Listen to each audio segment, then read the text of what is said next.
Bismillahirrahmanirrahim. Assalamualaikum warahmatullahi wabarakatuh.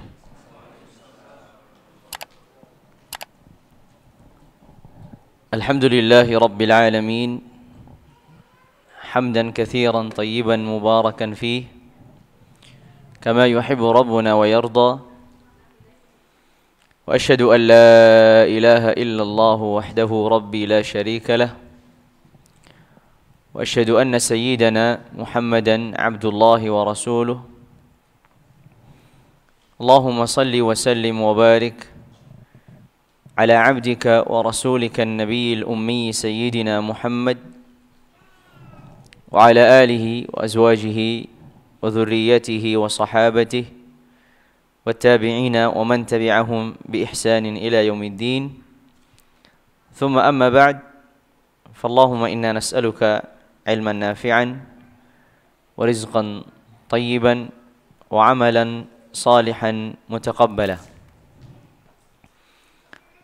Jamaah sekalian yang dirahmati dan dimuliakan Allah Azza wa Jalla, alhamdulillah pada kesempatan malam hari ini kembali kita dipertemukan oleh Allah Azza wa Jalla dan diberi kemudahan untuk bertemu oleh Allah Azza wa Jalla. Semoga pertemuan ini bagian dari pertemuan orang-orang yang beriman di antara mereka, dan bagian dari pertemuan orang-orang yang saling mencintai karena Allah Jalla wa'ala, dan bagian dari pertemuan dalam majlis-majlis ilmu sehingga kita mendapatkan rahmatnya, keberkahannya, serta ampunannya. Hadirin sekalian yang dirahmati dan dimuliakan Allah Azza wa Jalla, kita mengetahui bahwasanya kita berada di minggu terakhir dari bulan Sya'ban. Artinya 1 pekan ke depan kita akan masuk pada bulan Ramadan. Tentu setiap muslim, setiap mukmin sebelum melaksanakan apapun aktivitasnya, ucapannya ataupun perbuatannya, maka ia memiliki tanggung jawab untuk mengetahui secara hukumnya, mempelajari ilmunya, sehingga ia tidak melakukan sesuatu atau meninggalkan sesuatu kecuali didasari dengan ilmu. Ini penting untuk ditegaskan. Mengapa? Agar seorang hamba, agar seorang yang beriman itu, ketika ia menjalankan sesuatu, entah itu bentuknya ketaatan yang wajib ataupun yang sunnah, atau bentuknya meninggalkan larangan yang bentuknya itu haram ataupun yang makruh dan yang lainnya, dia mengetahui kedudukan hukumnya secara syariat.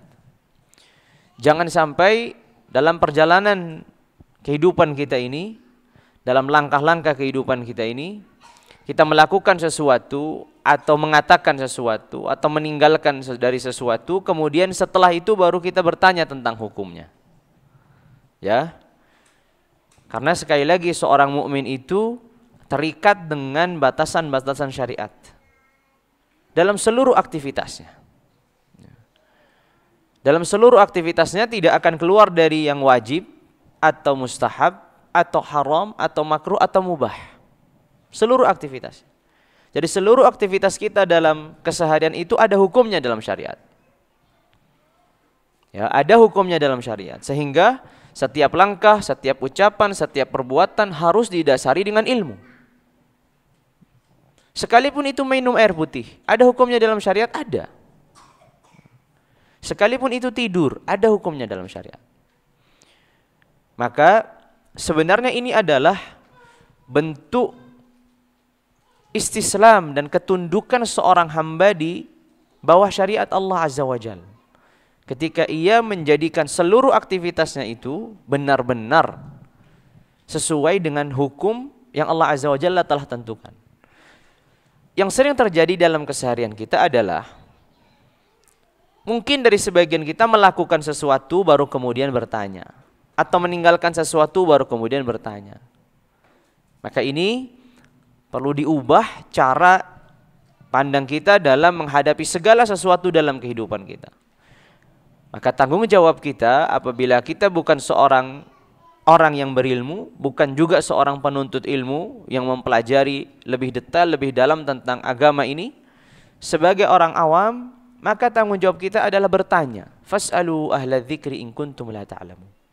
Bertanya kepada orang yang kita percayai secara keilmuan, kematangan ilmu, kematangan sikap dan seterusnya.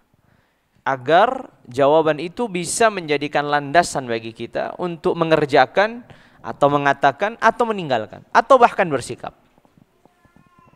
Ya, makanya inilah perbedaannya orang yang berilmu dan tidak berilmu. Ketika orang berilmu itu mengucapkan, melakukan, bersikap, meninggalkan, menjauhi, semuanya dilandasi dengan pengetahuan. Ya, semuanya dilandasi dengan ilmu yang didapatkan melalui proses belajar ataupun melalui proses bertanya. Ini poin penting yang pertama yang harus kita sadari secara bersama. Dan kita tidak boleh dalam aktivitas keseharian kita, setelah kita mungkin mendapatkan sedikit wawasan ataupun pengetahuan, lalu kemudian barangkali kita mendapatkan beberapa materi atau kaidah yang akhirnya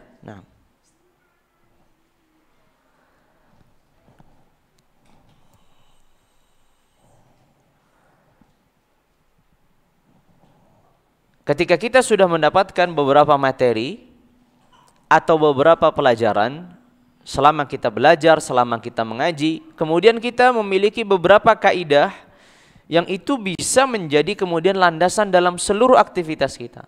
Misalkan, di dalam ilmu fikih ada satu kaidah yang sangat terkenal bahwasanya asal dari hal-hal yang berkaitan dengan muamalah itu hukumnya mubah, misalkan. Apapun itu bentuknya, yang kaitannya dengan muamalat, kaitannya dengan akad, jual beli, pinjam minjam dan seterusnya, itu hukum asalnya mubah. Apakah kaidah ini setelah kita mempelajarinya, setelah kita mengambilnya, lalu kemudian kita bisa menerapkannya kapanpun dan dimanapun? Tentu jawabannya tidak. Karena kaidah ini memiliki syarat-syarat dan penerapannya harus dikembalikan kepada orang yang berhak untuk menerapkan. Ya, sekali lagi, ini kaidah dibentuk menjadi satu rumus, menjadi satu kaidah untuk memudahkan bagi mereka, orang-orang yang berilmu, mengambil hukum atau melakukan qiyas ataupun yang lainnya ketika mereka kemudian ditanya atau ketika mereka nanti akan berkata sesuai dengan ilmu mereka. Tapi bagi seorang yang belum mencapai derajat itu, maka kaidah ini hanya sebatas pengetahuan yang tidak bisa ia langsung menerapkannya dalam setiap ada muamalat langsung dikategorikan karena hukum asalnya muamalat itu boleh maka boleh. Ini tidak bisa. Sekali lagi perlu kembali kepada orang-orang yang berilmu dalam hal-hal keseharian kita, kehidupan kita, bahkan sekalipun hal-hal yang rinci dan detail. Tidak bisa kita berpegang dengan kaidah-kaidah umum kemudian kita menerapkannya begitu saja. Ya, harus didasari dengan ilmu. Harus didasari dengan ilmu sekali lagi. Apapun itu. Bertanyalah kepada orang berilmu sebagaimana Allah Azza wa Jalla berfirman, "Fas'alu ahla dzikri in kuntum la ta'lamun." Itulah tanggung jawab kita. Di antara yang penting untuk kita ketahui, karena kita berdekatan dengan Ramadan, maka kewajiban kita untuk mengetahui apa saja hukum-hukum, perkara-perkara, hal-hal yang harus diketahui setiap muslim yang berkaitan dengan bulan Ramadan. Entah itu puasanya, entah itu sholat tarawihnya mungkin, dan seterusnya yang seputar Ramadan. Mulai masuk Ramadan sampai keluar Ramadan. Agar ketika ia menjalankan puasa atau menjalankan ibadah di bulan Ramadan, itu memang didasari dengan ilmu. Ya, didasari dengan ilmu. Sehingga penting sekali untuk mempelajari hal-hal yang bentuknya adalah kewajiban bagi setiap muslim untuk mempelajarinya. Sebagai contoh, kita akan masuk pada bulan Ramadan dan kewajiban kita di bulan Ramadan adalah puasa. Maka kewajiban puasa ini kita harus mengetahui syarat-syaratnya, kita harus mengetahui rukun-rukunnya, kita harus mengetahui pembatal-pembatalnya. Setidaknya itu yang harus kita ketahui. Nanti kalau naik lagi secara level keilmuan, kita mengetahui hal-hal yang sunnah di dalam puasa, hal-hal yang dimakruhkan di dalam puasa. Lalu kemudian hal-hal yang diperbolehkan di dalam puasa. Sehingga pengetahuan kita tentang puasa itu sempurna. Sehingga ketika terjadi sesuatu atau melakukan sesuatu sudah didasari dengan ilmu. Ya. Maka kewajiban bagi seorang muslim ketika datangnya Ramadan adalah mempelajari hal-hal seputar Ramadan. Entah itu puasa atau yang lainnya. Entah itu puasa ataupun yang lainnya. Karena Ramadan bukan hanya berkaitan dengan puasa. Nanti ada i'tikaf misalkan. Nanti ada salat tarawih misalkan. Nanti ada misalkan tilawatul Quran, tadarus Al-Quran dan seterusnya. Ya, adab-adab dalam baca Al-Quran. Hal-hal yang mendasar ini harus dipelajari setiap muslim. Namun kajian pada malam hari ini bukanlah tentang hal-hal tersebut. Karena ini memerlukan majelis, memerlukan waktu yang cukup untuk membahas tuntas ya dari awal sampai akhir. Membahas syarat-syaratnya puasa, syarat-syarat sahnya puasa, kemudian rukun-rukun puasa, kemudian membahas pembatal-pembatal puasa. 3 hal itu yang wajib diketahui setiap muslim. Baru setelah itu kalau dia benar-benar sudah mengetahui 3 hal itu, baru masuk pada level yang berikutnya, hal-hal yang disunnahkan, hal-hal yang dimakruhkan. Lalu kemudian hal-hal yang diperbolehkan. Namun sebagaimana Ramadan ini berulang setiap tahunnya, dan sebagaimana kita ketahui, kita adalah orang yang mungkin sedikit banyak di antara kita selalu memiliki semangat, usaha, berupaya untuk menambah ilmu dalam atau melalui kajian-kajian ilmu. Menghadiri majlis ta'lim, menghadiri kajian-kajian ilmu, sehingga kita sedikit banyak mendapatkan pengetahuan, informasi, ilmu. Dan di sana kita akan mungkin karena kita memiliki guru yang beragam, ya, kajian kita bukan hanya di satu tempat, lalu kemudian mendapatkan guru yang beragam, atau hari ini misalkan dengan terbukanya alam sosial media dari YouTube, Twitter, Facebook dan seterusnya, sehingga orang sangat mudah untuk mendapatkan informasi dan hal-hal yang baru. Sering kali menjadi pertanyaan, dan ini pertanyaan yang berulang. Perbedaan, perselisihan dalam satu hukum yang itu bagian dari syariat, ini membingungkan bagi para pemula atau orang awam. Padahal bisa jadi masjidnya sama. Bisa jadi pun satu komunitas atau guru dari guru yang kita pelajarinya juga sama, tapi ketika turun kepada pas guru kita yang itu murid dari gurunya, jadi hukumnya berbeda. Ini menjadi pertanyaan besar, sehingga beberapa perkara, beberapa hal selalu menjadi perdebatan tahunan, musiman. Kalau mau musim Ramadan, maka yang diperdebatkan 1, 2, 3, 4, 5, 6. Sudah itu aja. Nanti keluar Ramadan, datang Syawal, diperdebatkan lagi 1, 2 dan seterusnya. Seringkali hal-hal ini membuat kebingungan. Saya milih yang mana? Bisa jadi yang mengatakan dua-duanya guru saya, atau banyak ya beberapa guru mengatakan demikian, guru yang lain mengatakan demikian. Ini menjadi hal yang membingungkan. Yang satu mengatakan misalkan ini membatalkan puasa, yang satu mengatakan tidak membatalkan puasa. Dan seterusnya, ini menjadi apa? Menjadi problem tersendiri. Maka di sini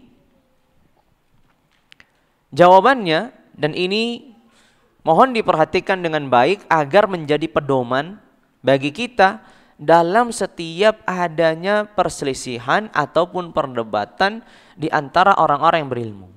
Agar kita tidak terombang-ambing. Ya, agar kita tidak terombang-ambing dan bingung. Kita perlu mengetahui bahwasanya ada hukum-hukum yang mana Allah Azza wa Jalla memang tidak pertegas, tidak dijelaskan secara lugas. Allah Azza wa Jalla beri ruang di sana untuk para ulama itu berdiskusi dan berupaya untuk mencapai kebenaran. Bagi Allah Azza wa Jalla sangat mudah mempertegas dan memperjelas setiap hukum di dalam syariat Islam ini. Tapi kita perlu ketahui bahwasanya tidak semua hukum dalam syariat ini, di dalam syariat Islam ini Allah Azza wa Jalla perjelas. Agar para ulama berusaha untuk mencari kebenaran. Makanya kita mengetahui bahwasanya hukum kewajiban sholat, hukum kewajiban puasa sangatlah jelas. Tapi kalau nanti kita sudah masuk dalam perincian-perinciannya, banyak hukum-hukum yang tidak jelas. Dan Allah menginginkan itu. Sekali lagi, Allah menginginkan itu. Karena kalau Allah Azza wa Jalla tidak menginginkan itu, maka Allah Azza wa Jalla akan perjelas hukumnya di dalam Al-Quran ataupun melalui sabda Nabi SAW, sehingga memang tidak ada perdebatan. Tapi kita mengetahui bahwasanya banyak sekali di antara hukum-hukum syariat ini terjadi perbedaan di kalangan ulama. Maka tidak perlu kita bingung. Jangan sampai kemudian kita bertanya, kitabnya satu, sunnahnya satu, kenapa ulama berbeda-beda? Memang Allah Azza wa Jalla buka ruang untuk perbedaan.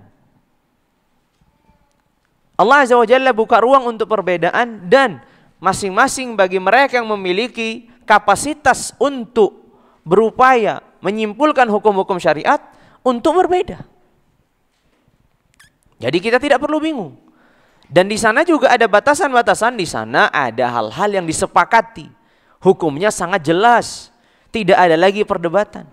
Tapi di sana yang diperdebatkan, sampai hari kiamat juga akan tetap ada perselisihan itu. Tidak akan bisa disatukan dalam satu pendapat. Sekali lagi ini penting agar kita dalam perjalanan kehidupan kita tidak hanya semangat untuk menjadikan syariat Islam ini menjadi satu hukum untuk semua orang. Ketika Allah Azza wa Jalla membuka ruang itu, dan para ulama juga berselisih dari ribuan atau bahkan ratusan tahun yang lalu, maka sampai kapanpun kita tidak akan bisa menyatukan perdebatan ini. Yang bisa adalah kita memilih salah satunya karena kita meyakini atau condong lebih daripada yang lain. Itu saja. Kalau kita menafikan ini sangat susah karena perdebatan itu akan terus berlanjut.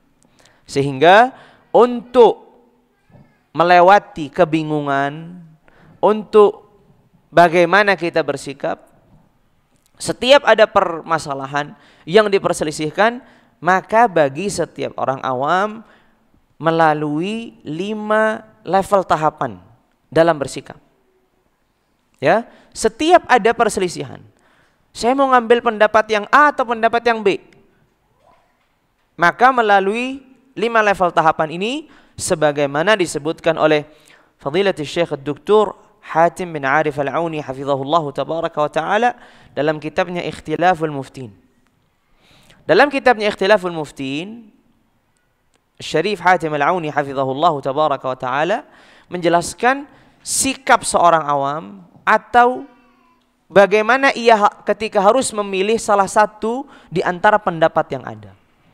Maka tahapan yang pertama, ketika terjadi perbedaan di antara para gurunya atau di antara para ulama, tahapan yang pertama adalah bagi seorang awam melihat dalilnya atau argumentasinya.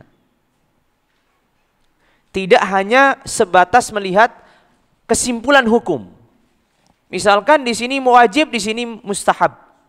Tidak hanya sebatas melihat kesimpulan hukum, tapi melihat argumentasinya, melihat dalilnya. Namun yang perlu kita ketahui bahwasanya, orang awam, seorang pemula itu memiliki keterbatasan dalam memahami dalil-dalil yang disebutkan para ulama. Ini penting. Bagi orang awam itu pasti memiliki keterbatasan, kekurangan dalam mentelaah dalil-dalil dan cara memahami dalil serta sampai pada kesimpulan dari dalil yang dijadikan sebagai landasan. Keterbatasan inilah nanti akan menghantarkannya pada level berikutnya. Namun yang perlu kita ketahui bahwasanya tidak semua argumentasi dan dalil yang disebutkan para ulama itu susah untuk difahami.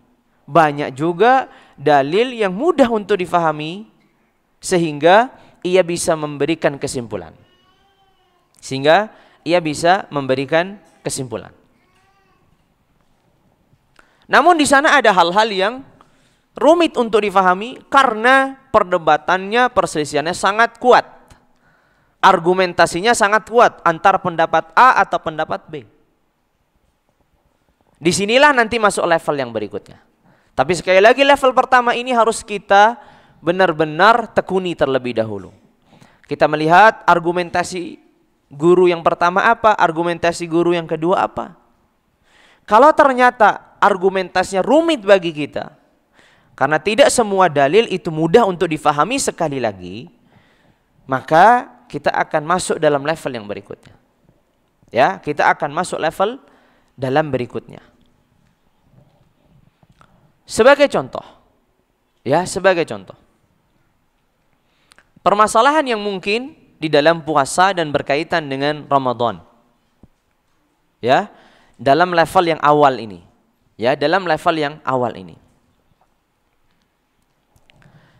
Banyak sekali permasalahan yang argumentasinya, yang pendapatnya, dan dalilnya cukup kuat. Sebagai contoh adalah, di antara yang ditanyakan dari pembatal puasa atau dinyatakan oleh para ulama sebagai pembatal puasa adalah ketika seseorang menyentuh istrinya ataupun wanita, lalu kemudian, ini dalam kondisi puasa ya, dalam kondisi puasa seorang menyentuh istrinya atau menyentuh wanita dengan syahwatnya, dan ada perincian yang lainnya sampai membuatnya dia keluar air maninya. Apakah ini membatalkan puasa atau tidak? Apakah ini membatalkan puasa atau tidak? Banyak di antara para ulama menukilkan adanya kesepakatan, ijma' di antara para ulama bahwasanya ini membatalkan puasa. Ini membatalkan puasa. Ya. Adakah di sana yang menyelisihi? Dinukilkan ada. Tapi ketika kita mengetahui ada banyak dari kalangan ulama yang menukilkan kesepakatan, maka yang menyelisih ini menjadi sangat lemah perselisihannya. Kenapa? Karena ada banyak di kalangan para ulama menukilkan kesepakatan yang ada. Ini sebagai contoh. Sehingga dalilnya jelas, ada kesepakatan, selesai. Tapi ada yang berdalil begini, kita sekali lagi melihat argumentasinya. Kalau ada lebih dari satu dari kalangan para ulama menukilkan kesepakatan bahwasanya ini membatalkan puasa, maka sudah selesai. Ya, tidak perlu lagi kita mencari-cari pendapat yang mengatakan hal yang berbeda dengan yang dikatakan oleh banyak dari kalangan ulama. Ini adalah hal yang disepakati. Ini sebagai contoh, orang yang menyentuh istrinya lalu kemudian sampai dia mengeluarkan air mani, misalkan mencium istrinya sampai keluar air mani misalkan, atau menggauli istrinya tidak sampai bersetubuh, ya, sampai keluarnya air mani. Ini ada kesepakatan di sana di kalangan para ulama, ya, bahwasanya ini di antara yang membatalkan puasa. Walaupun kalau ditanya adakah di kalangan para ulama yang mengatakan tidak, dinukilkan ada yang mengatakan tidak. Dinukilkan ada. Tapi ketika kita mengetahui bahwasanya ada yang menukilkan dan bukan hanya 1-2 ulama yang menukil, kesepakatan di antara para ulama, maka 1-2 yang menyelisih ini artinya atau pendapatnya akan sangat-sangat lemah sekali. Dan tidak perlu dilihat bahkan. Ya, ini sebagai contoh. Ini sebagai contoh. Sehingga tidak perlu bingung. Kalau ada misalkan seorang yang berfatwa atau menyatakan hal demikian. Karena kita sudah memiliki argumentasi yang cukup kuat. Ini sebagai contoh. Kalau seandainya pendalilan itu cukup rumit, antara satu kelompok dengan kelompok lain, antara satu ulama dengan ulama lain, argumentnya sama-sama kuat dan kita tidak bisa condong kepada salah satunya, maka kita masuk dalam level tahapan berikutnya. Apa itu level atau tahapan berikutnya? Setelah kita melihat dari sisi argumentasi yang pertama, level dan tahapan berikutnya adalah mengikuti pendapat mayoritas ulama. Mengikuti pendapat mayoritas ulama. Kalau tadi kan mengikuti dan melihat argumentasi yang paling kuat dalilnya, ya kita condong kepadanya. Seperti tadi contoh di yang pertama. Di sini mengikuti apa? Pendapat mayoritas para ulama. Kenapa? Kenapa mengikuti pendapat mayoritas ulama?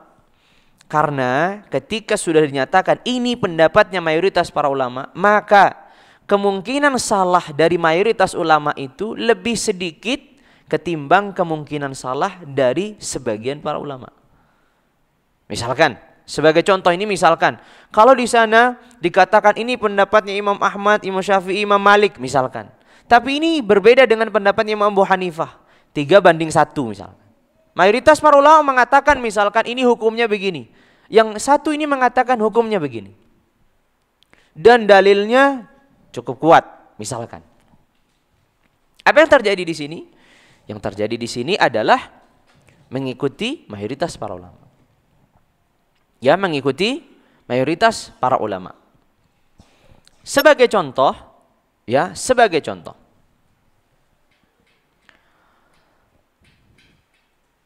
Di dalam atau hal yang berkaitan tentang puasa.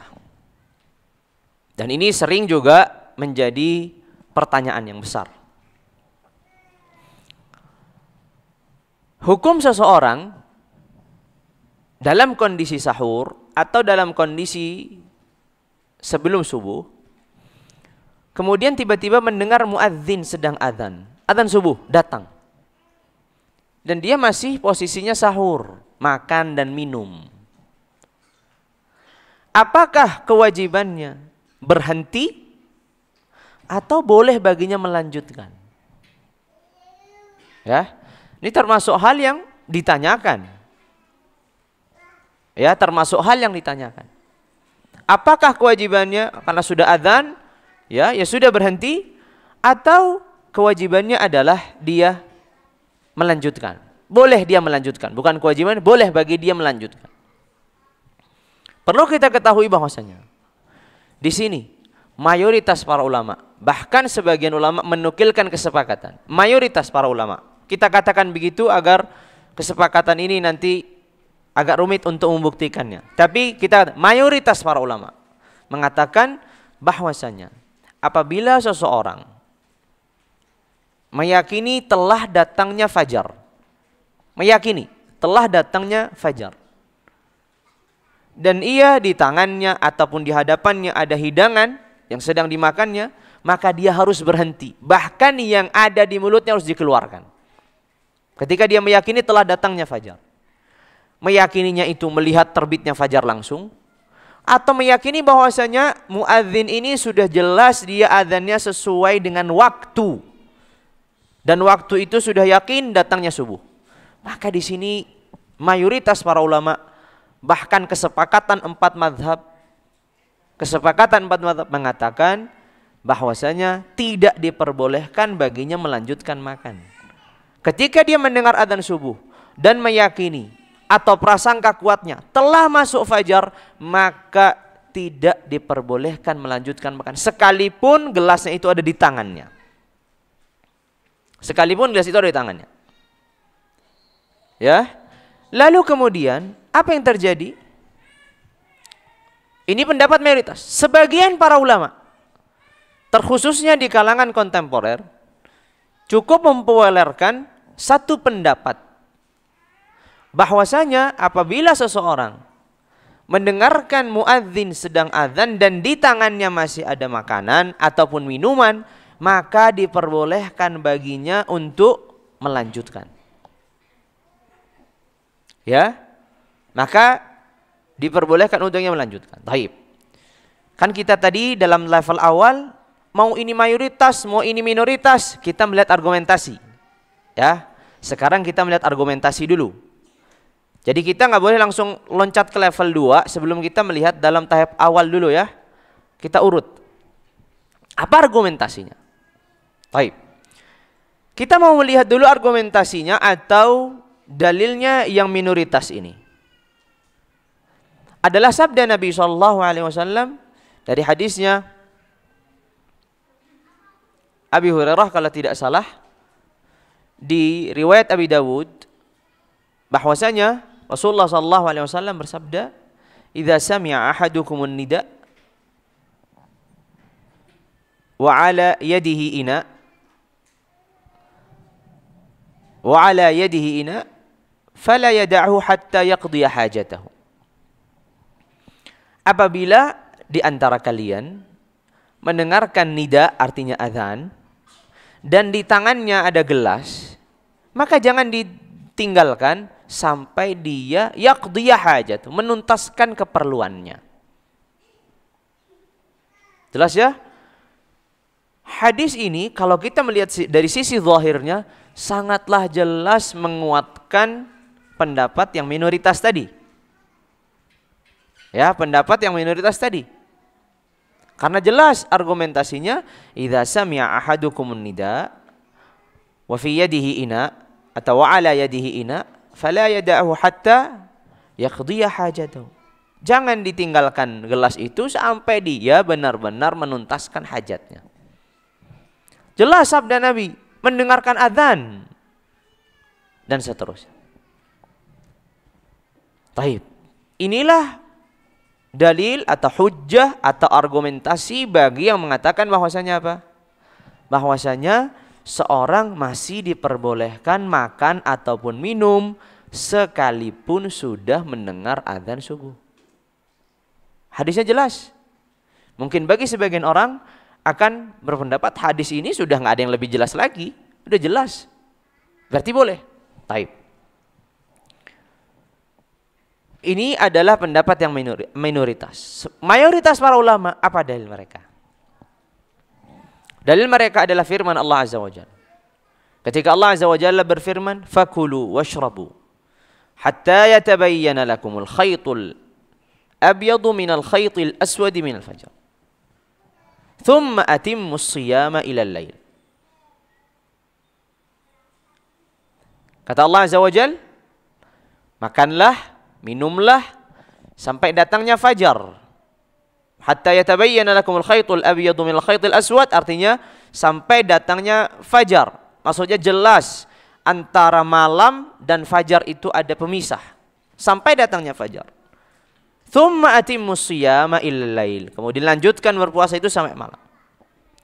Ayat ini sangat jelas bahwasanya makan dan minum itu batasannya terbitnya fajar. Jelas. Kemudian sabda Nabi alaihi afdhalus salati wa atammus salam. Ketika Rasulullah bersabda. Kata Rasulullah, "Inna Bilalan yu'adzinu bilail." Sesungguhnya Bilal itu azan di malam hari. Fakulu washrabu. Maka makan dan minumlah. Hatta yu'adzina ibnu ummi maktum. Sampai yang azan itu adalah ibnu ummi maktum. Karena Rasulullah SAW punya dua muadzin. Muadzin yang pertama adalah Bilal. Adzan pertama subuh. Ini adzan sebelum masuk waktu subuh. Dan muadzin yang kedua adalah Ibnu Ummi Maktum. Yang ini beliau apa? Radhiyallahu taala anhuma wa ardahuma, adzan setelah masuk waktu subuh. Maka kata Nabi, Bilal itu kalau dia adzan itu adzannya di malam hari. Maka silakan makan dan minum sampai kalian mendengar adzannya siapa? Ibnu Ummi Maktum. baru kalian berhenti makan dan minum. Di sini Nabi sallallahu alaihi wa ala alihi wa sahabati sangatlah jelas. Ya. Bahwasanya kalau adzannya Bilal silahkan makan, minum. Tapi kalau sudah adzan Ibnu Ummi Maktum, ketika sudah adzan subuh, maka selesai, khalas. Enggak ada lagi bisa kita lanjut. Baik. Sekarang ini menjadi kerumitan tersendiri pada akhirnya pada diri kita. Ayatnya jelas, hadisnya jelas, di sisi sini juga hadisnya jelas. Maka kita akan bertanya, mana yang lebih kuat? Mengikuti mayoritas atau mengikuti yang minoritas? Kalau sudah begini, kita tidak lagi bisa membedakan antara pendalilan, maka level kedua tadi kita miliki. Apa itu? Mengikuti mayoritas para ulama. Aman. Ya aman. Kenapa aman? Sekali lagi, kemungkinan salah dari mayoritas para ulama itu lebih kecil ketimbang kemungkinan salah dari 1, 2, 3 ulama. Apalagi kalau terjadi kesepakatan 4 mazhab, lebih jauh lagi dari kesalahan. Dari kemungkinan salahnya. Ya, ini sebagai contoh. Taib. Sedikit meluas. Lalu bagaimana mayoritas para ulama ini menjawab hadis ini? Pertama, kita perlu mengetahui hadis ini cukup bermasalah. Hadis ini cukup bermasalah. Bermasalah dari sisi apa? Satu, dari sisi periwayatannya. Hadis yang disebutkan oleh sebagian para ulama dalam sabdanya Nabi SAW dalam hadisnya Abu Hurairah tadi, kalau sudah mendengar muadzin dan di tangan kalian ada minum ada gelas atau ada bejana, maka silahkan minum sampai dia benar-benar menuntaskan keperluannya. Hadis ini dipermasalahkan oleh beberapa para ulama terdahulu sebelum ulama-ulama berikutnya, termasuk Al-Imam Abu Hatim Ar-Razi dan Imam Al-Baihaqi dan yang lainnya. Ayat yang dijadikan landasan mayoritas para ulama nggak ada yang mempermasalahkannya.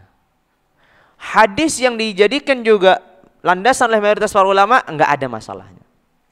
Udah jelas ya? Dari sisi periwayatannya pun lebih kuat pendapat mayoritas para ulama. Sedangkan mayoritas ini ada permasalahan di sini. Baik. Lalu kemudian dari sisi pemahaman, kalau dari sisi penukilan atau periwayatan dipermasalahkan, andai kata hadis ini sahih, andai kata hadis ini benar, enggak dipermasalahkan, bagaimana kita menggabungkan antara hadis ini dengan ayat dan hadis yang di sebelah sana? Enggak mungkin kita hanya memilih ini lalu kemudian menafikan tanpa kita berusaha untuk memahami yang lain. Karena kita berusaha untuk mengkompromikan, menyatukan antara dalil-dalil yang ada. Sehingga para ulama di sini, termasuk Imam Baihaqi, termasuk Imam An-Nawawi rahimahumullah tabaraka wa taala, memahami hadis ini. Hadis ini harus dipahami sesuai dengan pemahaman yang benar. Ingat kita dengan sabda Nabi di kasusnya Bilal dan Ummi Maktum. Apa kata Nabi? Apabila kalian mendengar adzannya Bilal, makan minum. Tapi kalau kalian mendengarnya Ummi Maktum, maka sudah berhenti. Maka hadis yang dimaksudkan ini kalau seandainya dianggap benar, maka yang dimaksud adalah kalian mendengar, apabila kalian mendengarkan adzan yang pertama, maka silahkan makan dan minum karena itu masih di malam. Namun kalau sudah adzan yang kedua ya selesai. Seperti dalam hadisnya Bilal dan Ibnu Ummi Maktum tadi. Sehingga terkompromikan. Berarti tidak ada lagi makan dan minum setelah adzan subuh yang kedua. Berarti tidak ada lagi makan dan minum setelah adzan yang kedua. Atau sebagian para ulama memahami, bisa jadi seorang makan dan minum itu kemudian mendengarkan adzan, ia tidak percaya dengan muadzin. Kenapa tidak percaya? Karena muadzinnya mungkin sembarangan adzannya, kadang maju, kadang mundur, kadang nggak jelas. Dan dia tidak percaya. Maka dia masih meyakini bahwa ini masih malam. Dia aja yang keburu-buru mau adzan. Kalau dalam kondisi demikian, dia kan meyakini masih malam. Kalau seorang masih meyakini masih malam, ya boleh makan dan minum. Seorang masih meyakini malam, boleh nggak makan? Ya boleh. Karena dia meragukan adzannya muadzin ini. Apalagi kalau kita berbicara tentang perdebatan waktu subuh. Sebagian ulama atau sebagian orang mengikuti pandangan para ulama yang mengatakan subuh ini terlalu maju. Kalau dia meyakini demikian, apakah kita paksakan? Ya nggak bisa. Berarti dia meyakini ini masih belum masuk waktu subuh. Ya berarti bagi dia ini masih malam. Jadi boleh makan dan minum. Tapi bagi yang sudah meyakini ini sudah waktunya subuh, ya sudah selesai. Begitulah yang dipahami oleh sebagian para ulama ini. Sehingga level yang kedua ini sudah tuntas, sudah selesai. Ya, level yang kedua ini sudah selesai. Yaitu apabila apa? Apabila pendalilannya sangat rumit, susah bagi kita untuk condong kemana dan milih kemana, maka kita memilih tahapan yang kedua, yaitu apa? Mengikuti pendapatnya mayoritas para ulama. Ini sudah masuk adzan Isya, adzan dulu begitu ya? Ya. Silakan adzan dulu baru nanti kita lanjut insyaallah. Baik, kita lanjutkan berikutnya. Setelah tadi kita masuk dalam tahapan pertama, lalu kemudian kita pindah pada tahapan yang kedua. Maka tahapan yang kedua ini terkadang belum menjadi solusi. Contohnya seperti apa? Contohnya adalah ketika dalilnya sama-sama kuat, kan membingungkan, masuk dalam level yang kedua. Ternyata di level yang kedua ini, pendapat itu bukan antara mayoritas dan minoritas. Tapi imbang. Dua mazhab misalkan mengatakan apa, dua mazhab mengatakan apa. Sebagai contoh, orang yang sengaja makan dan minum di bulan Ramadan. Sengaja, tanpa ada uzur. Tanpa ada keringanan. Semua sepakat bahwa ini membatalkan puasa, kan nggak ada masalah. Tapi mereka berbeda pendapat. Apakah kewajibannya cukup mengganti puasa atau ditambahkan lagi membayar kafarah? Seperti kafarahnya orang yang menggauli istrinya di bulan Ramadan atau di siang hari saat ia puasa. Di sini ulama Syafi'iyah, ulama Hanabilah mengatakan cukup mengganti puasa. Tidak ada bayar kafarah. Lalu di sisi yang lain, Malikiyah dan Hanafiyah mengatakan kewajibannya bukan hanya mengganti puasa, melainkan juga ditambah lagi kafarah. Artinya membebaskan budak kalau tidak bisa puasa 2 bulan berturut-turut, atau memberikan it'am, makanan kepada fakir miskin yang jumlahnya 60. Ini bukan kasus menggauli atau bersetubuh, kasus makan dan minum di siang pada bulan Ramadan tanpa adanya uzur. Ada terjadi perbedaan. Dalilnya rumit. Kenapa rumitnya? Mereka keduanya, dua kubu ini berdalil dengan dalil yang sama, tapi dengan cara memahami yang berbeda. Apa itu dalil yang sama? Dalilnya adalah ketika seorang Arab Badui datang dan mengatakan, "Ya Rasulullah, aku celaka, halaktu ya Rasulullah." Kenapa? Ada apa? Aku menggauli istriku. Dalilnya tentang menggauli istrinya. Taib, kata Rasulullah, bisa jadi enggak menggauli. Lah Rasulullah, aku telah menggauli. Lalu kata Rasulullah, kalau begitu bebaskan atau merdekakan budak. Ya Rasulullah, enggak ada kemampuan. Kalau begitu puasa 2 bulan. Enggak ada kemampuan. Kalau begitu berikan kepada fakir miskin 60 fakir miskin makanan. Enggak ada kemampuan. Kata orang ini, ya Rasulullah, enggak ada orang lebih fakir ya di Madinah ini lebih daripada diriku. Aku enggak punya apa-apa. Akhirnya Rasulullah tersenyum melihat kondisi orang ini, sudah melakukan kesalahan tapi enggak menemukan solusi, kan begitu. Akhirnya Rasulullah datang mengambilkan setangkai kurma. Kalau begitu ini kurma, kasihkanlah kepada fakir. Ya Rasulullah, enggak ada yang lebih fakir daripada keluargaku. Ya sudahlah, kasihkan kepada keluargamu. Dari satu hadis ini, mereka berbeda pandangan. Syafi'iyah dan Hanabilah mengatakan ini hanya khusus pada kasus bersetubuh. Tapi Malikiyah, Hanafiyah mengatakan tidak. Ini kasusnya bukan kasus bersetubuh, tapi kasusnya mereka ini merendahkan atau menghinakan, tidak menghormati Ramadan. Bahasa dalam fikihnya intihaku hurmati Ramadan. Mereka telah melecehkan kehormatan kemuliaan Ramadan. Sehingga siapapun yang melecehkan kehormatan Ramadan terkena sanksi yang sama. Orang yang makan dan minum secara sengaja juga telah melecehkan kehormatan Ramadan sehingga terkena sanksi yang sama, itu membayar kafarah.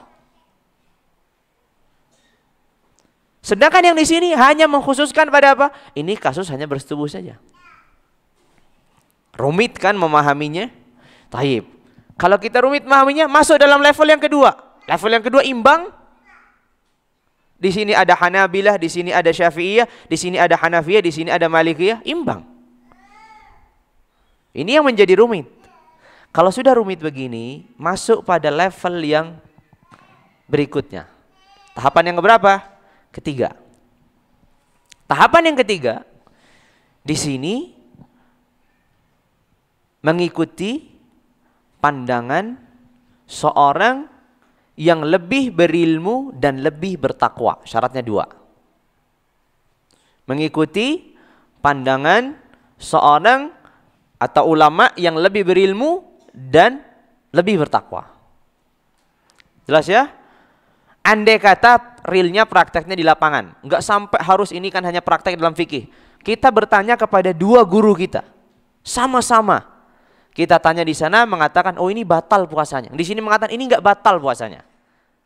Kita anggap semuanya ini sama-sama berilmu, hujahnya sama-sama kuat, dalilnya sama-sama. Kan kita bingung. Ini hanya dua orang, nggak ada mayoritas. Imbang. Kita bertanya hanya kepada dua orang. Taib. Kita tanya ke orang ketiga, ternyata orang ketiga seperti jawabannya yang A. Kita tanya ke orang keempat, jawabannya seperti yang B. Oh, infas lagi dua orang. Ini semakin bingung gitu. Di sini kewajiban kita adalah mencari siapa yang lebih berilmu di antara dua kubu ini dan siapa yang lebih bertakwa. Itulah yang mereka kita ikuti. Jadi kalau kita bertanya kepada dua guru yang berbeda, guru A dan guru B, pendalilannya, argumentasinya sama-sama kuat, nggak bisa lagi ada sisi yang memberatkan, maka di sini kita masuk dalam level tahapan yang ketiga, itu apa? Siapa di antara mereka yang lebih berilmu dan lebih bertakwa, itulah yang diikuti. Itulah yang diikuti. Karena bisa jadi di kalangan awam nggak penting lagi ini pendapatnya ulama siapa. Yang penting saya mengikuti guru ini dan guru ini. Ternyata gurunya pas dua-duanya, dia hanya punya guru dua, dua-duanya berbeda. Kan repot. Atau pas gurunya 4, yang 2 di kubu sini, yang 2 di kubu sini. Repot, membingungkan. Maka ini masuk dalam level yang ketiga.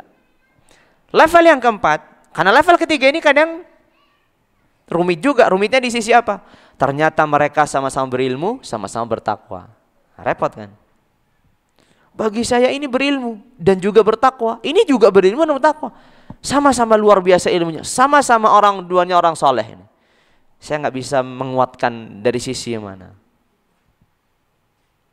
Nah, ini menjadi kendala. Berarti ini juga belum menjadi solusi. Maka masuk dalam level tahapan yang keempat.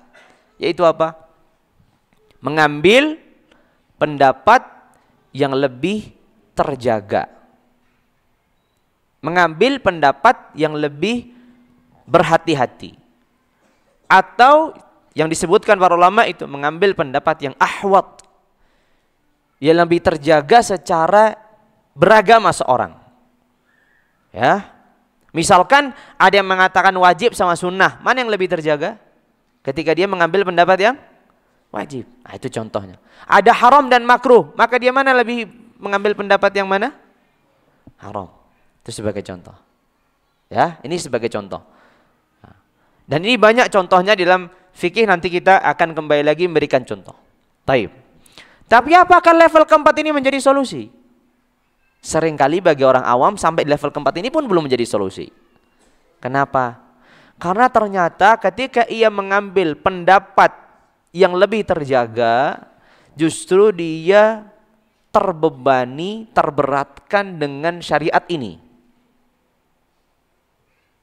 Ya, jadinya malah nggak sekalian nggak ibadah gitu, bahaya. Sebagai contoh, ini sebagai contoh. Perdebatan di kalangan para ulama tentang hukum sholat berjamaah. Kan yang mengatakan fardu ain. Ya, coba bayangkan fardu ain. Berarti antum harus sholat berjamaah terus. Sekali antum nggak sholat berjamaah ya berdosa. Sedangkan kita punya kesibukan pekerjaan, kesibukan begini. Ya khalas, kalau kita mengambil pendapat yang ini ya dosa terus. Apalagi bagi para pekerja kecuali nunggu ya tadi manggil orang atau nunggu sama-sama berjamaah. Tapi kan nggak setiap saat kita bisa selalu mendapatkan orang berjamaah dengan kita. Sedangkan ada pandangan yang lain yang mengatakan fardu kifayah. Ada yang mengatakan pendapat sunnah muakkadah. Kalau misalkan kita mengambil pendapat yang fardu ain, kita bisa istiqomah, bagus banget, alhamdulillah.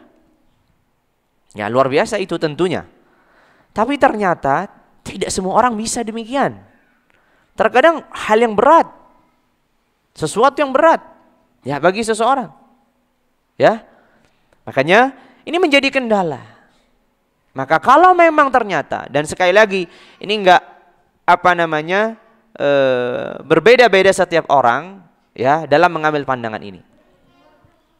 Kalau ternyata itu sangat memberatkan, benar-benar memberatkan ya, bukan karena sesekali lah, enggak, memang benar-benar memberatkan.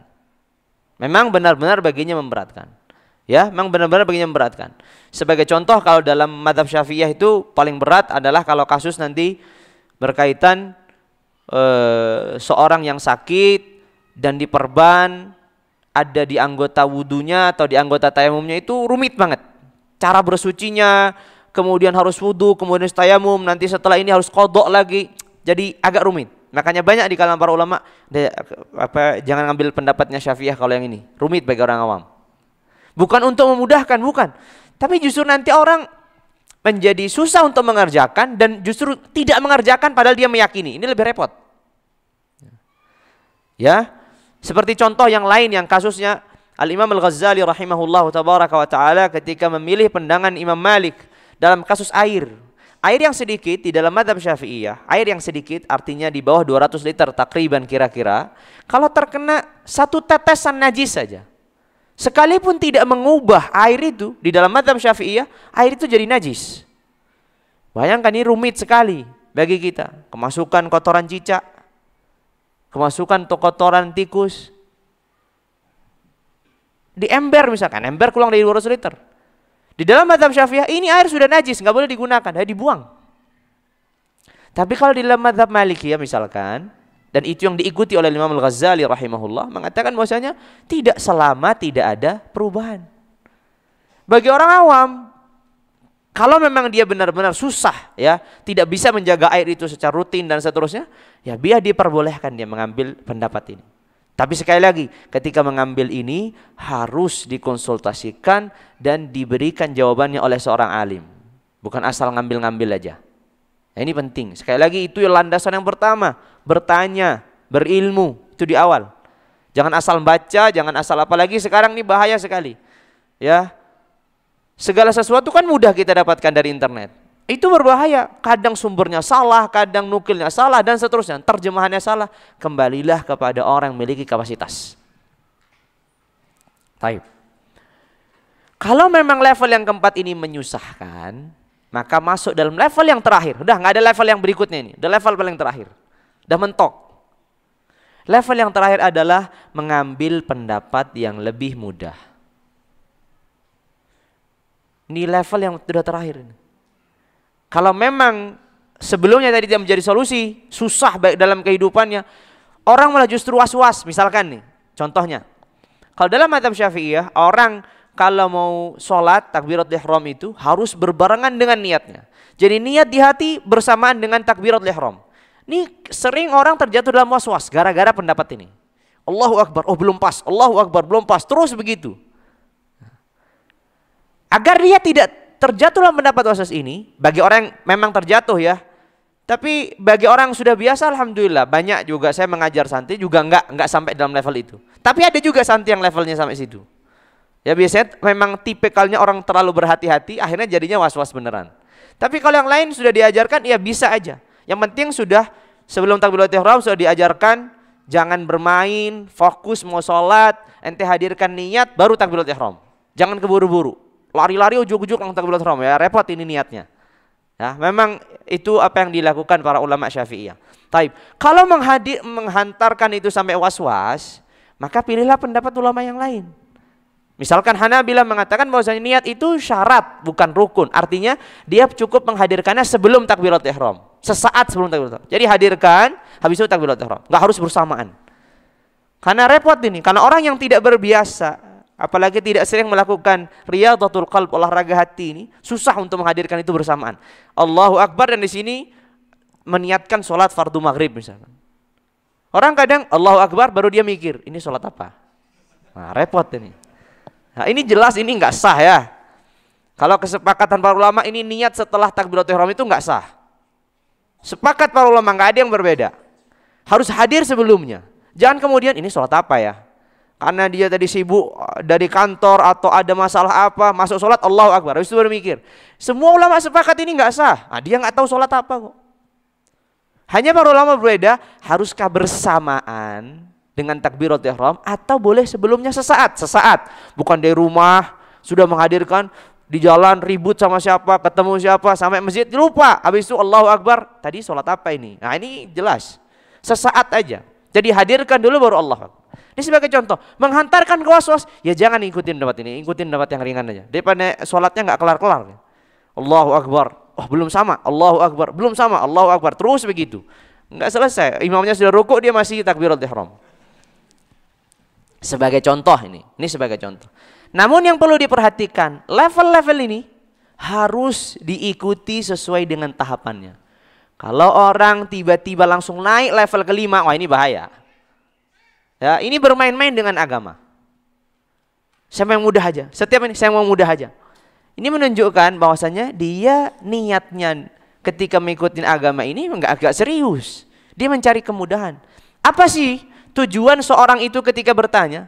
Mengeluarkan dirinya dari kebodohan dan nafsunya dengan cahaya dan ilmu yang Allah Azza wa Jalla berikan. Bukan dia tanya itu untuk menyesuaikan nafsunya. Kalau dia tanya untuk menyesuaikan nafsunya, nggak usah tanya. Ngapain juga tanya? Itu namanya apa? Pembenaran bukan cari kebenaran, kan gitu jadinya. Ya makanya ini level ini harus diikutin. Jangan setiap masalah saya langsung level kelima yang mudah. Setiap masalah saya level kelima, hanya repot. Karena ini tanggung jawab kita tadi menjalankan sesuatu itu dengan ilmu. Ya, menjalankan sesuatu itu dengan ilmu. Nah, sekarang ada beberapa kasus yang cukup populer ketika Ramadan diperdebatkan. Ya, tadi sudah disebutkan sebagiannya. Di antaranya misalkan adalah kemungkinannya akan ada terjadi perbedaan penentuan awal Ramadan. Kemungkinan. Saya mendapatkan beberapa informasi mengatakan akan ada perbedaan. Ya. Tidak mengapa menyebut merek karena memang sudah jelas nyata gitu. Antara Muhammadiyah dan mungkin mayoritas. Maksudnya pemerintah tersendiri. Ya, karena pedomannya memang, landasannya memang. Di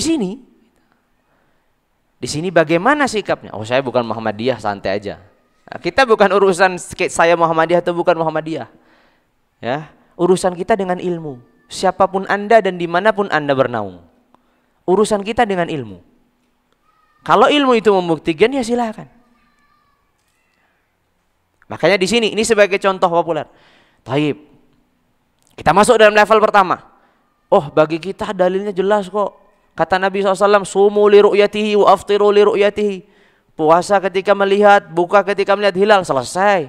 Nggak usah sampai level berikutnya. Kan begitu? Ya sudah. Anda memilih ini nggak masalah. Karena sudah masuk dalam level yang pertama. Sudah jelas kan? Ya sudah, nggak masalah. Tapi bagi sebagian orang hadis ini belum jelas. Hadis ini masih belum jelas. Kenapa masih belum jelas? Banyak perdebatan dan perincian. Ya. Banyak perdebatan dan perincian. Di antaranya adalah ketika Rasulullah SAW bersabda, Sumu li ru'yatihi wa aftiru li ru'yatihi. Berpuasalah ketika kalian melihat hilal dan berbukalah ketika kalian melihat hilal. Kita mengetahui sabda Nabi SAW ini adalah sabda yang sesuai pada zamannya dan metode penentuan pada zamannya. Karena metode penentuan pada zaman itu, perhitungan pada zaman itu atau ilmu hisab pada waktu itu belum mencapai kepastian sebagaimana pada zaman kita. Ini sebagai contoh. Anda sepakat atau tidak sepakat urusan lain.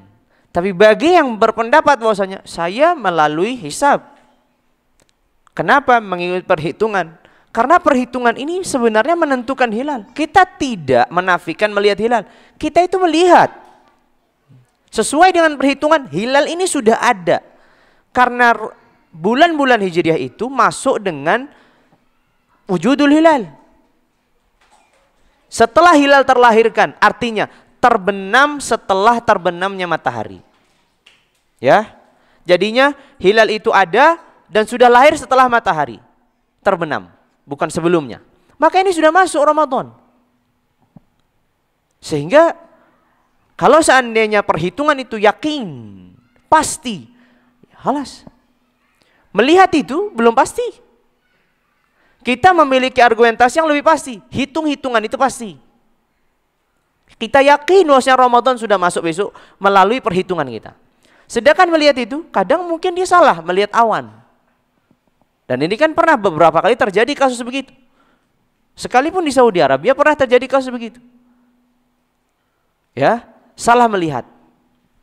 Maka sehingga melihat ini masih ada kemungkinan salah. Karena diambilnya dari sumbernya dhon.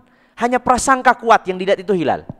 Tapi kalau kita hitung-hitungan, ini kita yakin 1 tambah 1 sama dengan 2, selesai. Ini sebagai contoh ya. Terlepas antum mau terima atau nggak terima, saya hanya menjabarkan pandangan yang lain. Baik. Saya karena mempelajari fikihnya sesuai dengan mazhab Syafi'iyah. Dan bisa jadi yang kita ikutin selama ini, saya pribadi juga mengikutin bahwasanya sesuai dengan pendapat yang mu'tamad di dalam mazhab Syafi'iyah rahimahumullah tabaraka wa taala, bahwasanya dan itu juga mayoritas para ulama, bahwasanya masuknya Ramadan itu dengan melihatnya hilal. Ini pendapat mayoritas para ulama. Argumen sudah dapat. Kalau kita pun masuk level kedua, itu juga mayoritas para ulama sudah dapat kan. Sudah aman sebenarnya. Level pertama atau level kedua. Namun sekali lagi, kita sebagai seorang pemula dalam pembelajaran, tidak ada tanggung jawab kita untuk mengingkari setiap hal-hal yang bagi kita itu kemungkaran. Karena Imam Nawawi rahimahullah dan yang lainnya menjelaskan bahwasanya mengingkari kemungkaran itu diwajibkan dalam hal-hal yang disepakati para ulama kemungkarannya. Sekali lagi, mengingkari kemungkaran itu diwajibkan dalam hal-hal yang disepakati para ulama kemungkarannya. Orang berzina, orang minum khamar, orang membunuh, orang berjudi, jelas itu disepakati para ulama. Orang makan harta riba, merampok, jelas itu disepakati. Di sini masuknya pengingkaran. Namun kalau di sana ada yang diperselisihkan, maka itu tugas dan tanggung jawabnya para ulama. Begitu kata Imam Nawawi. Itu adalah tugasnya para ulama. Untuk mereka mendiskusikan, untuk mereka memperdebatkan, silahkan mereka. Kalau antum bukanlah seorang ulama, Anda bukanlah seorang yang berilmu, level thalabatul ilmi aja belum, penuntut ilmu. Dalam arti penuntut ilmu, orang yang totalitas belajar. Bukan yang belajarnya weekend ya, setiap minggu. Ini bukan penuntut ilmu sama sekali. Jangan disangka ketika kita ini semua hadir setiap minggu sekali, kemudian 10 tahun kemudian kita bisa jadi seorang ustadz. Nah, ini hati-hati. Karena banyak kasus-kasus begitu juga. Saya sudah ngaji 20 tahun yang lalu. Ngajinya ya tadi, seminggu sekali, seminggu 2 kali, seminggu 3 kali jadi ulama kemudian. Orang yang totalitas belajar aja belum tentu jadi. Bagaimana kalau orang-orang yang tadi sepotong-sepotong tadi. Taib, ala kulli hal. Sehingga mauqif kita di sini, taib. Dalam mazhab Syafi'iyah ya, agar penukilannya valid gitu. Karena kalau dalam mazhab yang lain ini perlu telaah, perlu bahas dari setiap buku-buku mereka. Di dalam mazhab Syafi'iyah saja, mu'tamadnya, pendapat yang resminya adalah bahwasanya Ramadan ditetapkan itu melalui ru'yatul hilal, tidak melalui hisab, contoh. Namun tidak dinafikan. Sederet di kalangan para ulama Syafi'iyah mengatakan, Al-Imam Ar-Ramli dan ayahnya Syihabuddin dan Syamsuddin Ar-Ramli. Begitu juga kalau tidak salah adalah Al-Khatib Asy-Syarbini rahimahumullahu tabaraka wa ta'ala menjelaskan, apabila seorang al-hasibu wal munajjim, al-hasib itu tadi yang menghitung, al-munajjim itu yang dia mengetahui terlahirnya hilal itu dari bintang. Jadi dia melihat bintang, perbintangan, oh ini hilal sudah lahir. Ini zaman dulu begitu. Atau ahli hisab yang dia memang memiliki hitungan. Ya, ahli falak. Apabila ia meyakini bahwasanya hilal sudah wujud, sudah ada, dan besok sudah Ramadan.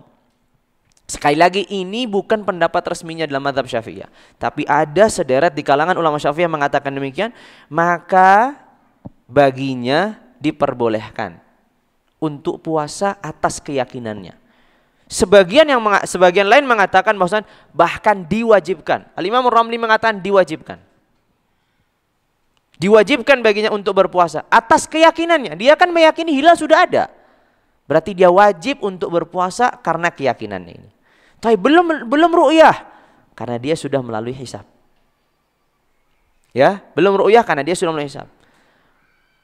Karena sekalipun hisab itu ternyata hitungannya itu enggak pasti, kadang juga meleset. Taib.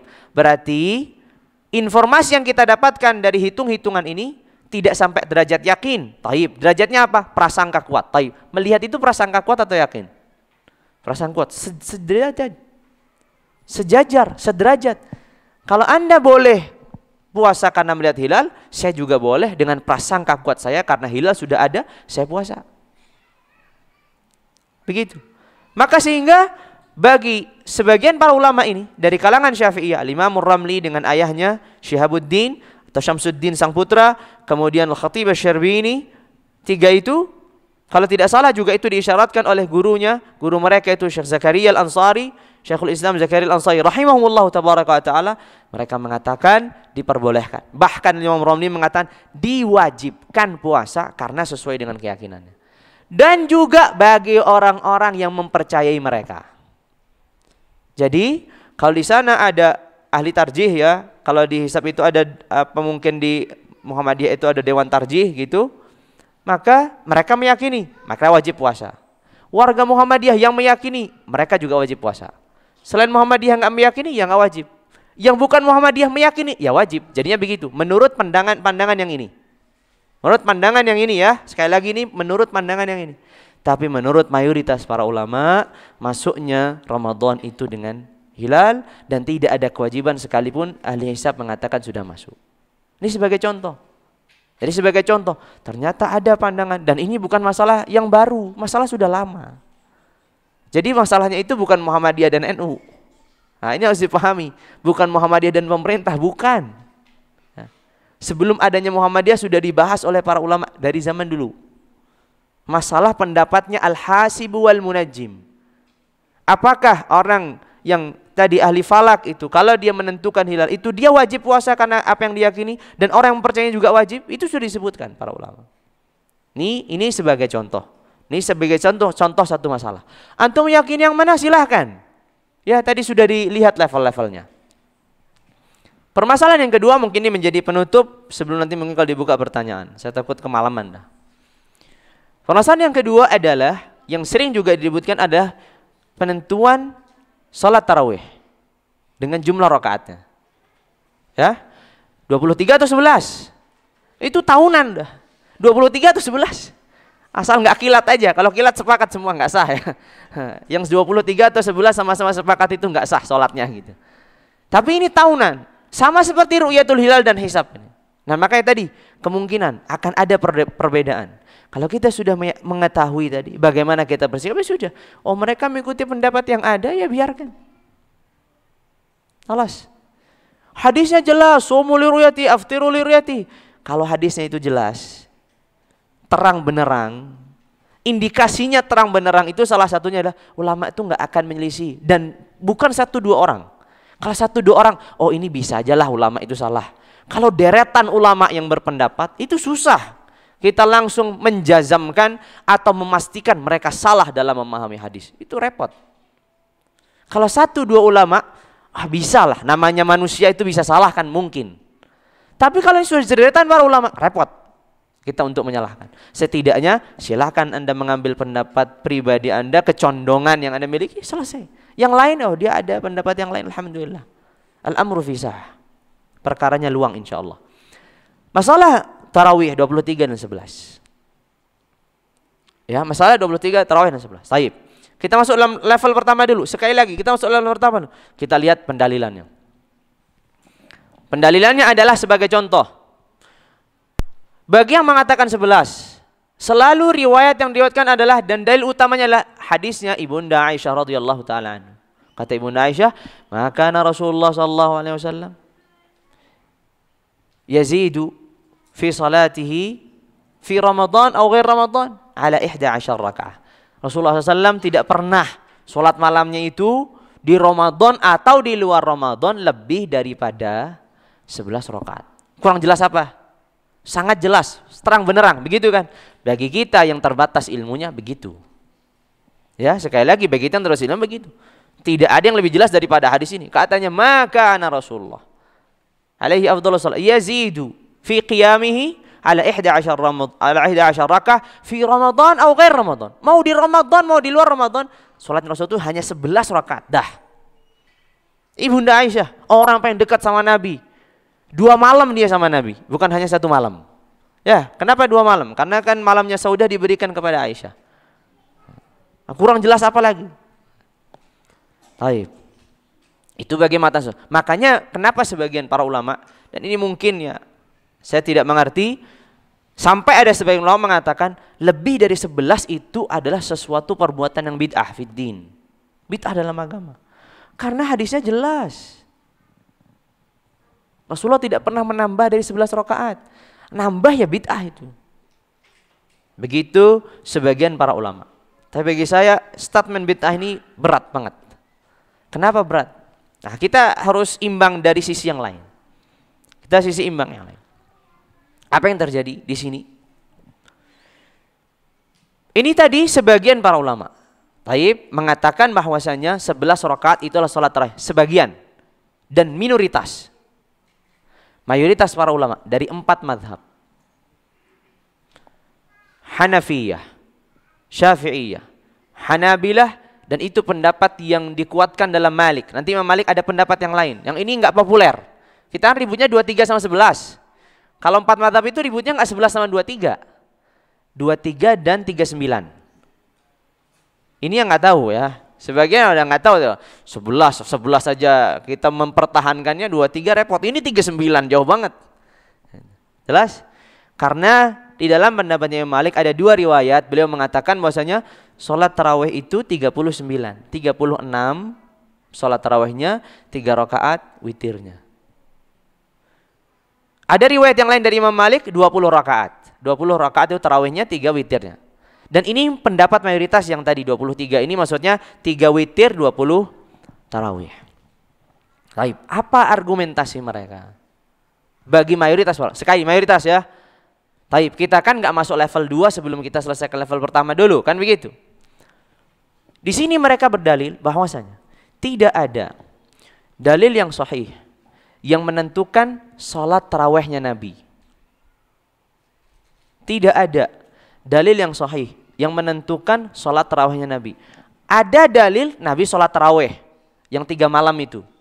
Malam 23, 25, 27 itu ada. Tapi berapa sholatnya? Enggak ada. Semua periwayatannya lemah. Halas? Taib. Lah ini hadisnya Bunda Aisyah. Taib. Apa jawaban mereka di sini? Kata mereka, jawaban mayoritas nih para ulama. Satu. Apa kata Ibunda Aisyah? Rasulullah tidak pernah lebih sholat malamnya dari 11 rakaat. Di Ramadan atau di luar Ramadan? Pertanyaannya, sholat tarawih itu ada di bulan apa? Ramadan aja. Berarti Ibunda Aisyah sedang menceritakan sholat yang tidak ada di Ramadan.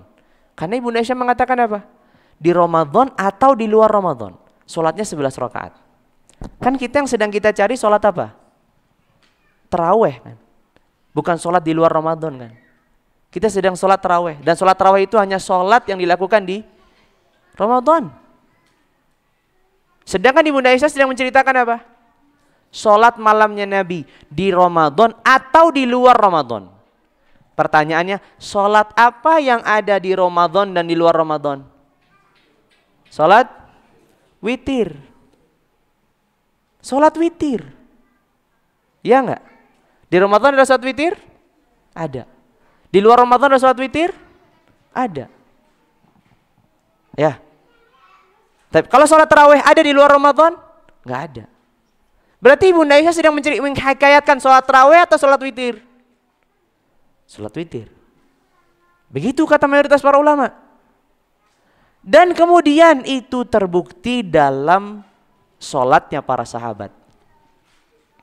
Seluruh periwayatan atau mayoritas periwayatan dari kalangan para sahabat, sholat mereka itu 23 rakaat. Dari semenjak zamannya Umar. Karena kita mengetahui bahwasanya sebelum Umar belum terjadi sholat tarawih yang diimami oleh kaum muslimin. Yang terjadi apa? Para sahabat itu sholat masing-masing di masjid, tapi yang sana ada jamaah, atau sholat sendiri-sendiri terpisah-pisah. Lalu zamannya Umar dikumpulkan jadi satu. Ubay ibn Ka'ab diperintahkan untuk menjadi imam kaum muslimin. Ya, beliau menjadi imam dan diimami, dan itu yang dilakukan sampai hari ini. Maka hari ini yang dilakukan dengan bentuk ini adalah sunnahnya Umar. Umarlah yang menghidupkan. Maka dimanapun kaum muslim ini sedang mengirimkan pahala untuk Umar ketika menghidupkan sholat tarawih. Makanya Ali bin Abi Thalib radhiyallahu taala anhu arda, setiap malam-malam tarawih atau malam-malam Ramadan dia mengatakan semoga Allah menerangi kuburannya Umar, makamnya Umar. Kenapa? Karena ialah yang menyebabkan terangnya masjid-masjid kaum muslimin. Karena sebelumnya sholat masing-masing, ada sholat di rumah, ada sholat di masjid, ada yang berjamaah sana, sama Umar dikumpulkan jadi satu dan jadikan ini. Dan sampai hari ini yang diwariskan itu 23 rakaat. Tidak ada bukti yang lebih nyata daripada Masjidil Haram. Tidak pernah terjadi dalam pengetahuan saya Masjidil Haram itu sholatnya 11 rakaat. Dari zamannya Umar sampai hari ini. Dari zamannya Umar sampai hari ini. Di Masjidil Haram Makkah atau di Madinah? Di Madinah sempat ada periwayatan, tadi riwayatnya Imam Malik 39. Kenapa 39? Ini sedikit faidah. Kenapa 39? Sebagian para ulama mengatakan 39 itu untuk menyamai kemuliaan orang yang di Mekah. Kenapa? Orang di Mekah itu setiap 4 rakaat dia tawaf 7 kali. Tawaf, habis itu nyambung 4 rakaat. Karena di Madinah nggak bisa tawaf, maka sebagai ganti dari 7 tawaf ini mereka nambah 4 agar mereka mendapatkan kemuliaan yang sama. Begitu katanya para ulama. Dan ini khusus bagi ahli Madinah saja, tidak bagi yang lain. Karena Mekah dan Madinah kan memiliki kesamaan dalam tanah sama hal yang dimuliakan, 2 tanah yang dimuliakan. Sehingga ini khusus bagi ahli Madinah saja. Begitu katanya. Ini sebagai faedah. Sehingga yang terjadi di sini, rumit. Andai kata gitu, saya nggak bisa memahami ini. Ibunda Aisyah, tayyib. Ibunda Aisyah di riwayat yang lain. Ini kan tadi riwayatnya Rasulullah nggak pernah nambah. Dalam riwayat yang lain, justru beliau radhiyallahu taala anhu meriwayatkan sholatnya Nabi itu 13, bukan 11. Ya, begitu. Di sini beliau menafikan bahwasanya sholatnya Nabi itu nggak lebih dari 11, nggak pernah kurang, nggak pernah lebih, cuma 11 saja. Di riwayat yang lain Rasulullah itu sholat 13 rakaat. Habis itu setelah adzan sholat 2 rakaat, yaitu qabliyah subuh. Jadi totalnya 15 rakaat. Kata Ibunda Aisyah begitu, sholat sunnah sebelum subuhnya. Berarti ada periwayatan yang lain. Ibunda Aisyah sendiri saja riwayatnya berbeda. Sehingga hikayatnya ini bukan nggak ada kaitannya sama tarawih wala syai'. Ini berkaitan tentang sholat witir. Ini sebagai contoh. Lalu kemudian mayoritas para ulama juga mengatakan, kita repot mendalami argumentasi yang di tahapan pertama, kita masuk tahapan yang kedua. Apa yang tahapan kedua? Mayoritas para ulama. Apa mayoritas para ulama? 23 rakaat. Kan begitu, alas. Jadi 23 rakaat. Taib. Kita sudah terlanjur jadi 11. Hari ini sudah terlanjur jadi 11. 11 lebih menjanjikan daripada 23. Ya, kan begitu. Sekali lagi, kita memilih ini kan kita memilih secara ilmu. Bukan kita memilih yang enak mana. Kalau kita mau dari awal milih yang enak, langsung aja milih yang paling terakhir. Yang kelima, level kelima tadi. Yang mudah jelas 11. Nggak usah repot-repot argumentasi ini mayoritas para ulama tuh. Nggak perlu itu semua. Saya mau yang mudah 11 rakaat, udah kelar begitu aja. Jadi nggak usah ribut, saya 11 rakaat karena sabdanya Nabi begini. Ente mau cari yang mudah atau mau cari yang sunnah? Udah begitu aja. Ya. Jadi sekali lagi itu dia. Taib. Kalau seandainya saya lebih condong, silahkan saja, nggak ada masalah. Nggak ada masalah. Saya lebih condong 11, nggak ada masalah. Ada para ulama yang mengatakan demikian. Tapi bagi saya pribadi setidaknya berat ketika saya harus menyelisihi pendapatnya mayoritas para ulama. Dan itu yang diwariskan dari zaman ke zaman, dan itu yang diwariskan dari generasi-generasi kaum muslimin. 11 itu populer, bisa dicari kapan mulai populer. Ya, Muhammadiyah saja yang hari ini 11, itu dulunya 23. Bisa dicek. Fatwa Tarjih Muhammadiyah tahun-tahun 80, tahun 23. Cek. Kemudian melalui tarjih berubah menjadi 11. Wailah kalau kita lihat tahun 80-an, tahun 70-an ke sana, namanya sholat tarawih itu 23. Atau sama sekalian nggak sholat, gitu udah mending gitu. Ya, karena orang pada waktu itu masih belum kenal Islam, ya kan begitu masalahnya. Jadi itu. Wailah sebagai bukti yang paling nyata adalah dua masjid haram sampai sekarang itu begitu. Dari zaman dulu sampai sekarang. Itu yang terjadi. Ala kulli hal, alhamdulillah kalau kaum muslimin mau sholat tarawih, kan hukumnya sunnah aja. Kan ujung-ujungnya begitu kan. Enggak mau sholat juga enggak apa-apa, sunnah. Repot amat. Yang penting enggak usah berantem dosa. Kan gitu. Apalagi mendolimi yang lain itu mendingan ente enggak usah sholat, ya, tapi enggak berantem. Daripada ente berantem berdosa, apa manfaatnya sholat? Sholat untuk meningkatkan takwa, bukan untuk berantem. Kan begitu. Masing-masing aja. Ya. Sehingga ini sebagai contoh yang sering diributkan, sering diperdebatkan. Makanya tidak mudah untuk sampai dalam kedewasaan dalam bersikap dan seterusnya. Seringkali bagi seorang pemula atau orang awam, sikapnya itu ditunjukkan dalam tidak bersikap. Apa maksudnya? Sikapnya dalam tunjukkan dalam bersikap, ya maksudnya diam. Bukan ikut komentar. Untuk apa komentar? Ilmu nggak nyampe, belajar nggak tuntas, ya. Seminggu sekali pun bolong-bolong. Lalu kemudian maunya ribut. Berarti ada yang salah dalam proses belajarnya. Proses belajarnya ada yang salah.